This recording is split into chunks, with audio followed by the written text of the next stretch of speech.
पैगंबर ने उनसे कहा कि उनकी यानी तालूत की बादशाही की निशानी यह है कि तुम्हारे पास वो संदूक आएगा जिसको फरिश्ते उठाए हुए होंगे। उसमें तुम्हारे परवरदिगार की तरफ से तसल्ली बख्शने वाली चीज होगी और कुछ और चीजें भी होंगी जो मूसा और हारून छोड़ गए थे। अगर तुम ईमान रखते हो तो ये तुम्हारे लिए एक बड़ी निशानी है।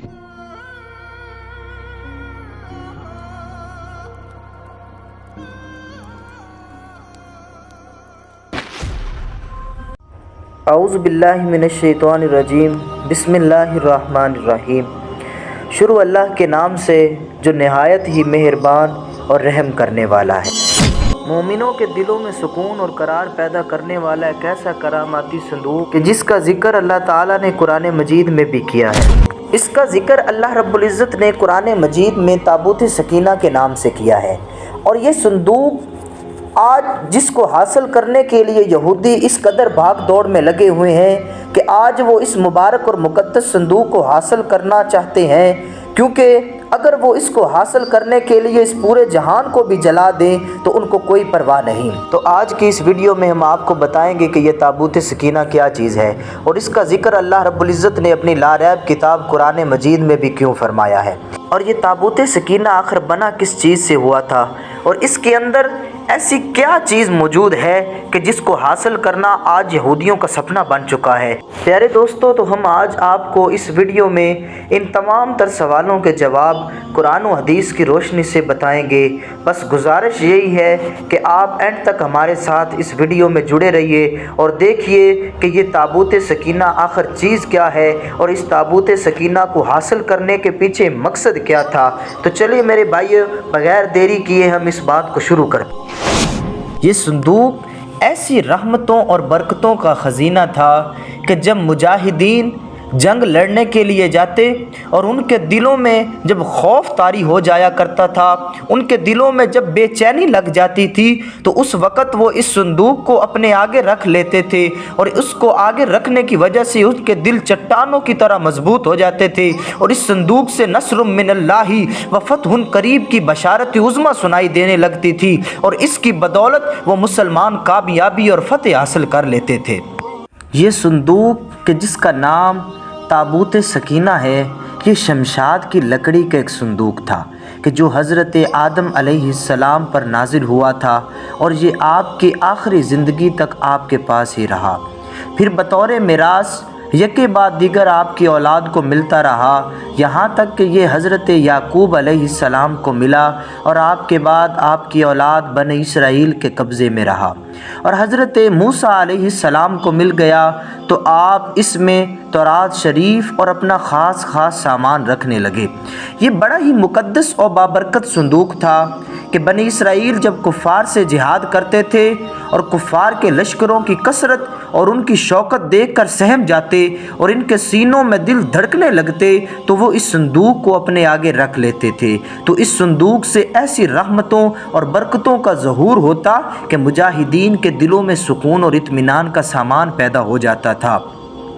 और मुजाहिदीन के सीनों में लरजते हुए दिल पत्थर की चट्टानों से ज़्यादा मजबूत हो जाते थे। और जिस कदर संदूक के आगे बढ़ता था, आसमान से नस्रुम मिनल्लाहि व फतहुन करीब की बशारत उज़्मा नाजिल हुआ करती थी और उन्हें फ़तेह मुबीन हासिल हो जाया करती थी।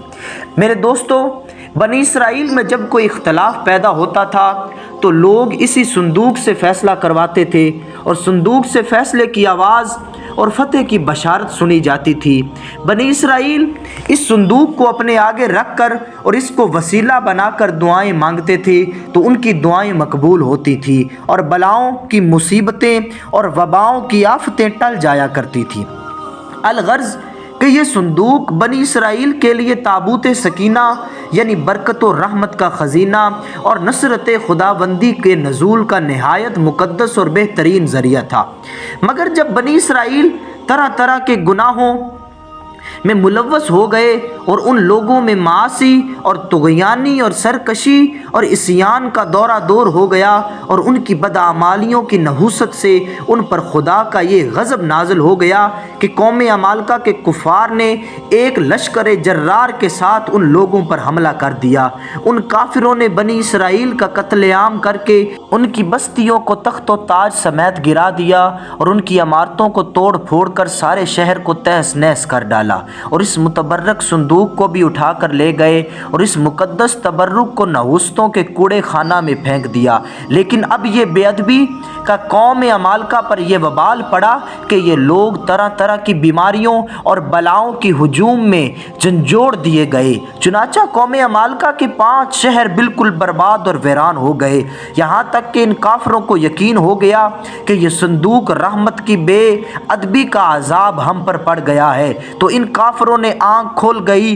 چنانچہ ان لوگوں نے اس مقدس صندوق کو ایک بیل گاڑی پر لاد کر بیلوں کو اپنی بنی اسرائیل کی بستیوں کی طرف ہانک دیا۔ پھر اللہ تعالیٰ نے 4 فرشتوں کو مقرر فرمایا جو اس مبارک صندوق کو بنی اسرائیل کے نبی حضرت شمویل علیہ السلام کی خدمت میں لائے۔ پھر اس طرح بنی اسرائیل کی کھوئی ہوئی نعمت دوبارہ ان کو مل گئی، اور یہ صندوق ٹھیک اس وقت حضرت شمویل علیہ السلام کے پاس پہنچا کہ جب حضرت شمویل علیہ السلام نے طالوت کو بادشاہ بنا دیا تھا۔ اب بنی اسرائیل طالوت کی بادشاہی تسلیم کرنے پر تیار نہیں تھے، اور یہی شرط ٹھہری تھی کہ مقدس صندوق آ جائے تو ہم طالوت کی بادشاہی تسلیم کر لیں گے۔ چنانچہ صندوق آ گیا اور بنی اسرائیل طالوت کی بادشاہی پر رضامند ہو گئے۔ اب رہی بات اس صندوق کے اندر موجود چیزوں کی کہ اس صندوق کے اندر ایسا کیا تھا کہ جس کی وجہ سے یہ صندوق اتنا مقدس اور مبارک تھا۔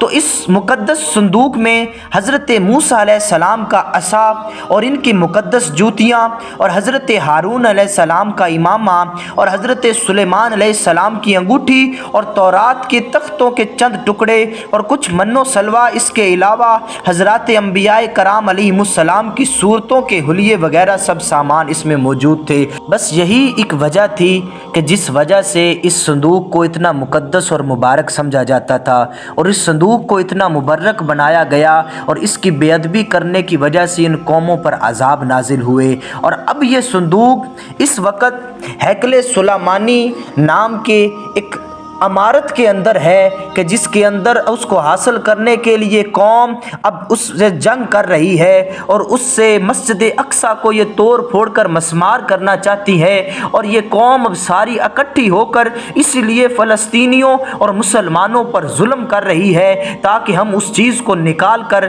اپنی کامیابی کا جشن منا سکیں۔ لیکن اللہ رب العزت ایسا ہرگز نہیں ہونے دے گا کہ مسلمانوں کو کامیابیوں کے بجائے یہ ناکامی ہو سکے۔ اس لیے اللہ رب العزت مسلمانوں کو ہمیشہ کامیابیاں اور فتح عطا فرماتا رہا ہے، اور انشاءاللہ آگے بھی اللہ رب العزت کامیابیاں اور فتح عطا فرمائے گا۔ اللہ رب العزت سے دعا ہے کہ اللہ پاک ہمیں مسلمانوں کے حق میں زیادہ سے زیادہ دعائیں کرنا اور اس مقدس صندوق کی حفاظت کرنے والا بنائے۔ آمین بجاہ النبی الامین۔